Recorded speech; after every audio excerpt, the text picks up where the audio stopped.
Энэ бол ерөөсөө саяны энэ оны 4 сар гэхэд манай энэ дотор яг энэ чиглэл ингээд сууж байсан хөлтөө. Тэгээ өнөөдөр энэ 4 сараас хойш суралцаад ийм амжилтлуулж ингээд орж сурсан.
Deseret International Charities is a humanitarian organization. We're sponsored by the Church of Jesus Christ of Latter-day Saints, and all of our funding comes from donations from church members.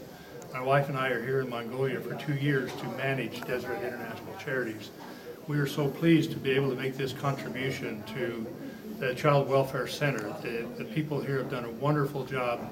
They basically take children off the street and try to find a home for them or an orphanage. Deseret алуусын нэлийн байгууллага Иесус Христийн хожмын гэнэтнүүдээс мэр санхүүждэг.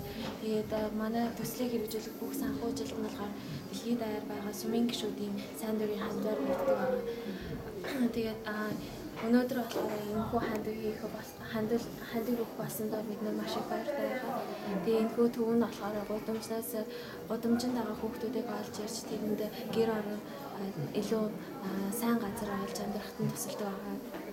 One of our objectives is to strengthen organizations who help people, and in this case, people who cannot help themselves. And so it's a great pleasure for us to do this.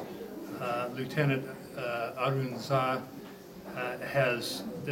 this center has processed over 20,000 children in the years that they've been in operation.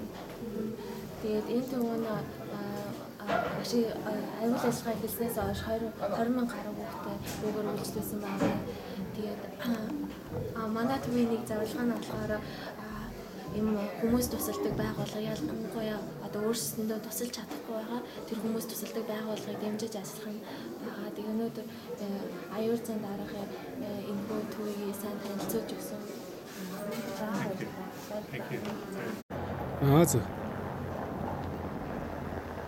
Нөгөө хоёр ч одоо дурч өгч байгаа.